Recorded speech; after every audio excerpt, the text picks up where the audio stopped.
KaraokeBooks. The Gambler. Fyodor Dostoevsky. Translated by Charles James Hogarth. Chapter 5. Yes, she had been extraordinarily meditative. Yet, on leaving the table, she immediately ordered me to accompany her for a walk. We took the children with us, and set out for the fountain in the park. I was in such an irritated frame of mind that in rude and abrupt fashion I blurted out a question as to why our Marquis de Griers had ceased to accompany her for strolls, or to speak to her for days together. "Because he is a brute," she replied in rather a curious way. It was the first time that I had heard her speak so of de Griers. Consequently, I was momentarily awed into silence by this expression of resentment. "Have you noticed, too, that today he is by no means on good terms with the general?" I went on. "Yes, and I suppose you want to know why," she replied with dry captiousness. "You are aware, are you not, that the general is mortgaged to the Marquis, with all his property? Consequently, if the general's mother does not die, the Frenchman will become the absolute possessor of everything which he now holds only in pledge." "Then it is really the case that everything is mortgaged?" "I have heard rumors to that effect, but was unaware how far they might be true." "Yes, they are true." "What then?" "Why, it will be a case of farewell, Emile Blanche," I remarked. For in such an event she would never become Madame General. "Do you know, I believe the old man is so much in love with her that he will shoot himself if she should throw him over. At his age it is a dangerous thing to fall in love." "Yes, something, I believe, will happen to him," assented Paulina thoughtfully. "And what a fine thing it all is," I continued. "Could anything be more abominable than the way in which she has agreed to marry for money alone? Not one of the decencies has been observed. The whole affair has taken place without the least ceremony. And as for the grandmother, what could be more comical, yet more dastardly, than the sending of telegram after telegram to know if she is dead? What do you think of it, Paulina Alexandrovna?" "Yes, it is very horrible," she interrupted with a shudder. "Consequently, I am the more surprised that you should be so cheerful. What are you so pleased about? About the fact that you have gone and lost my money?" "What? The money that you gave me to lose? I told you I should never win for other people, least of all for you. I obeyed you simply because you ordered me to, but you must not blame me for the result. I warned you that no good would ever come of it. You seem much depressed at having lost your money. Why do you need it so greatly? Why do you ask me these questions?" "Because you promised to explain matters to me. Listen.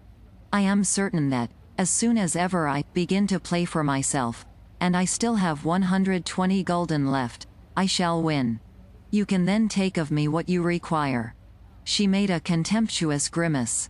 "You must not be angry with me," I continued, "for making such a proposal. I am so conscious of being only a nonentity in your eyes that you need not mind accepting money from me. A gift from me could not possibly offend you. Moreover, it was I who lost your gulden." She glanced at me, but, seeing that I was in an irritable, sarcastic mood, changed the subject. "My affairs cannot possibly interest you," she said. "Still, if you do wish to know, I am in debt. I borrowed some money, and must pay it back again. I have a curious, senseless idea that I am bound to win at the gaming tables. Why I think so I cannot tell, but I do think so, and with some assurance. Perhaps it is because of that assurance that I now find myself without any other resource. Or perhaps it is because it is so necessary for you to win. It is like a drowning man catching at a straw. You yourself will agree that, unless he were drowning, he would not mistake a straw for the trunk of a tree." Paulina looked surprised. "What?" she said. "Do not you also hope something from it? Did you not tell me again and again, 2 weeks ago, that you were certain of winning at roulette if you played here? And did you not ask me not to consider you a fool for doing so? Were you joking? You cannot have been, for I remember that you spoke with a gravity which forbade the idea of your jesting." "True," I replied gloomily. "I always felt certain that I should win. Indeed, what you say makes me ask myself, why have my absurd, senseless losses of today raised a doubt in my mind? Yet I am still positive that, so soon as ever I begin to play for myself, I shall infallibly win. And why are you so certain? To tell the truth, I do not know. I only know that I must win, that it is the one resource I have left.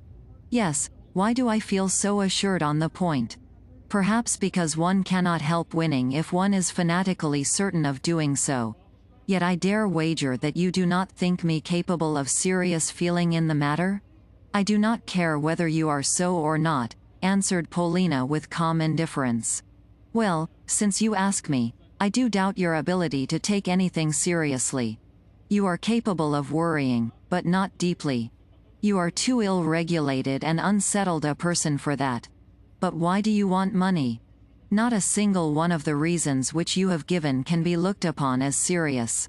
By the way, I interrupted, you say you want to pay off a debt. It must be a large one. Is it to the Frenchman? What do you mean by asking all these questions? You are very clever today. Surely you are not drunk? You know that you and I stand on no ceremony, and that sometimes I put to you very plain questions. I repeat that I am your slave, and slaves cannot be shamed or offended. You talk like a child. It is always possible to comport oneself with dignity. If one has a quarrel, it ought to elevate rather than to degrade one. A maxim straight from the copybook. Suppose I cannot comport myself with dignity. By that I mean that, though I am a man of self-respect, I am unable to carry off a situation properly. Do you know the reason? It is because we Russians are too richly and multifariously gifted to be able at once to find the proper mode of expression. It is all a question of mode. Most of us are so bounteously endowed with intellect as to require also a spice of genius to choose the right form of behavior. And genius is lacking in us for the reason that so little genius at all exists. It belongs only to the French, though a few other Europeans have elaborated their forms so well as to be able to figure with extreme dignity, and yet be wholly undignified persons. That is why, with us, the mode is so all-important. The Frenchman may receive an insult, a real, a venomous insult. Yet, he will not so much as frown. But a tweaking of the nose he cannot bear, for the reason that such an act is an infringement of the accepted, of the time-hallowed order of decorum.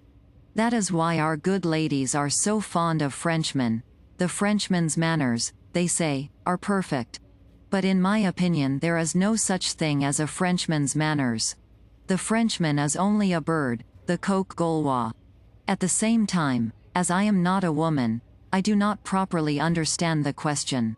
Cocks may be excellent birds. If I am wrong you must stop me. You ought to stop and correct me more often when I am speaking to you, for I am too apt to say everything that is in my head. You see, I have lost my manners. I agree that I have none, nor yet any dignity. I will tell you why. I set no store upon such things. Everything in me has undergone a check. You know the reason. I have not a single human thought in my head. For a long while I have been ignorant of what is going on in the world, here or in Russia.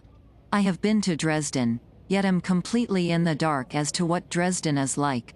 You know the cause of my obsession. I have no hope now, and am a mere cipher in your eyes. Wherefore, I tell you outright that wherever I go I see only you. All the rest is a matter of indifference. Why or how I have come to love you I do not know. It may be that you are not altogether fair to look upon. Do you know, I am ignorant even as to what your face is like. In all probability, too, your heart is not comely, and it is possible that your mind is wholly ignoble. And because you do not believe in my nobility of soul you think to purchase me with money? She said. When have I thought to do so? Was my reply. You are losing the thread of the argument. If you do not wish to purchase me, at all events you wish to purchase my respect. Not at all. I have told you that I find it difficult to explain myself. You are hard upon me. Do not be angry at my chattering. You know why you ought not to be angry with me, that I am simply an imbecile. However, I do not mind if you are angry. Sitting in my room, I need but to think of you, to imagine to myself the rustle of your dress, and at once I fall almost to biting my hands. Why should you be angry with me? Because I call myself your slave? Revel, I pray you, in my slavery, revel in it. Do you know that sometimes I could kill you? Not because I do not love you, or am jealous of you, but because I feel as though I could simply devour you. You are laughing. No, I am not, she retorted. But I order you, nevertheless, to be silent. She stopped, well nigh breathless with anger. God knows, she may not have been a beautiful woman, yet I loved to see her come to a halt like this, and was therefore the more fond of arousing her temper. Perhaps she divined this, and for that very reason gave way to rage. I said as much to her. What rubbish, she cried with a shudder. I do not care, I continued. Also, do you know that it is not safe for us to take walks together? Often I have a feeling that I should like to strike you, to disfigure you, to strangle you. Are you certain that it will never come to that? You are driving me to frenzy. Am I afraid of a scandal, or of your anger? Why should I fear your anger? I love without hope, and know that hereafter I shall love you 1,000 times more. If ever I should kill you, I should have to kill myself too. But I shall put off doing so as long as possible, for I wish to continue enjoying the unbearable pain which your coldness gives me. Do you know a very strange thing? It is that, with every day, my love for you increases, though that would seem to be almost an impossibility. Why should I not become a fatalist? Remember how, on the third day that we ascended the Schlangenberg, I was moved to whisper in your ear, "Say but the word, and I will leap into the abyss." Had you said it, I should have leapt. Do you not believe me? What stupid rubbish, she cried. I care not whether it be wise or stupid, I cried in return. I only know that in your presence I must speak, speak, speak. Therefore, I am speaking. I lose all conceit when I am with you, and everything ceases to matter. Why should I have wanted you to leap from the Schlangenberg? She said dryly, and, I think, with willful offensiveness. That would have been of no use to me. Splendid, I shouted. I know well that you must have used the words, of no use, in order to crush me. I can see through you. Of no use, did you say? Why, to give pleasure is always of use. And, as for barbarous, unlimited power, even if it be only over a fly, why, it is a kind of luxury. Man is a despot by nature, and loves to torture. You, in particular, love to do so. I remember that at this moment she looked at me in a peculiar way. The fact is that my face must have been expressing all the maze of senseless, gross sensations which were seething within me. To this day I can remember, word for word, the conversation as I have written it down. My eyes were suffused with blood, and the foam had caked itself on my lips. Also, on my honor I swear that, had she bidden me cast myself from the summit of the Schlangenberg, I should have done it. Yes, had she bidden me in jest, or only in contempt and with a spit in my face, I should have cast myself down. Oh no. Why so? I believe you, she said, but in such a manner, in the manner of which, at times, she was a mistress, and with such a note of disdain and viperish arrogance in her tone, that God knows I could have killed her. Yes, at that moment she stood in peril. I had not lied to her about that. Surely you are not a coward? Suddenly she asked me. I do not know, I replied. Perhaps I am, but I do not know. I have long given up thinking about such things. If I said to you, kill that man, would you kill him? Whom? Whomsoever I wish. The Frenchman? Do not ask me questions, return me answers. I repeat, whomsoever I wish. I desire to see if you were speaking seriously just now. She awaited my reply with such gravity and impatience that I found the situation unpleasant. Do you, rather, tell me, I said, what is going on here? Why do you seem half afraid of me? I can see for myself what is wrong. You are the stepdaughter of a ruined and insensate man who is smitten with love for this devil of a Blanche. And there is this Frenchman, too, with his mysterious influence over you. Yet, you actually ask me such a question. If you do not tell me how things stand, I shall have to put in my oar and do something. Are you ashamed to be frank with me? Are you shy of me? I am not going to talk to you on that subject. I have asked you a question, and am waiting for an answer. Well, then, I will kill whomsoever you wish, I said. But are you really going to bid me do such deeds? Why should you think that I am going to let you off? I shall bid you do it, or else renounce me. Could you ever do the latter? No, you know that you couldn't. You would first kill whom I had bidden you, and then kill me for having dared to send you away. Something seemed to strike upon my brain as I heard these words. Of course, at the time I took them half in jest and half as a challenge. Yet, she had spoken them with great seriousness. I felt thunderstruck that she should so express herself, that she should assert such a right over me, that she should assume such authority and say outright, "Either you kill whom I bid you, or I will have nothing more to do with you." Indeed, in what she had said there was something so cynical and unveiled as to pass all bounds. For how could she ever regard me as the same after the killing was done? This was more than slavery and abasement. It was sufficient to bring a man back to his right senses.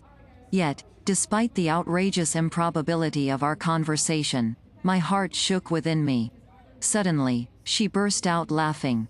We were seated on a bench near the spot where the children were playing, just opposite the point in the alleyway before the casino where the carriages drew up in order to set down their occupants. "Do you see that fat Baroness?" she cried. "It is the Baroness Bermergelm. She arrived 3 days ago. Just look at her husband, that tall, wizened Prussian there, with the stick in his hand. Do you remember how he stared at us the other day? Well, go to the Baroness, take off your hat to her, and say something in French. Why? Because you have sworn that you would leap from the Schlangenberg for my sake, and that you would kill anyone whom I might bid you kill. Well, instead of such murders and tragedies, I wish only for a good laugh. Go without answering me, and let me see the Baron give you a sound thrashing with his stick. Then you throw me out a challenge?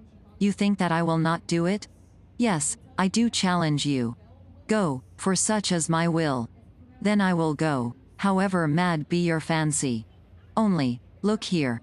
Shall you not be doing the General a great disservice, as well as, through him, a great disservice to yourself? It is not about myself I am worrying, it is about you and the General. Why, for a mere fancy, should I go and insult a woman? Ah! Then I can see that you are only a trifler, she said contemptuously. Your eyes are swimming with blood, but only because you have drunk a little too much at luncheon. Do I not know that what I have asked you to do is foolish and wrong, and that the General will be angry about it? But I want to have a good laugh, all the same. I want that, and nothing else. Why should you insult a woman, indeed? Well, you will be given a sound thrashing for so doing. I turned away, and went silently to do her bidding. Of course the thing was folly, but I could not get out of it. I remember that, as I approached the Baroness, I felt as excited as a schoolboy. I was in a frenzy, as though I were drunk. KaraokeBooks.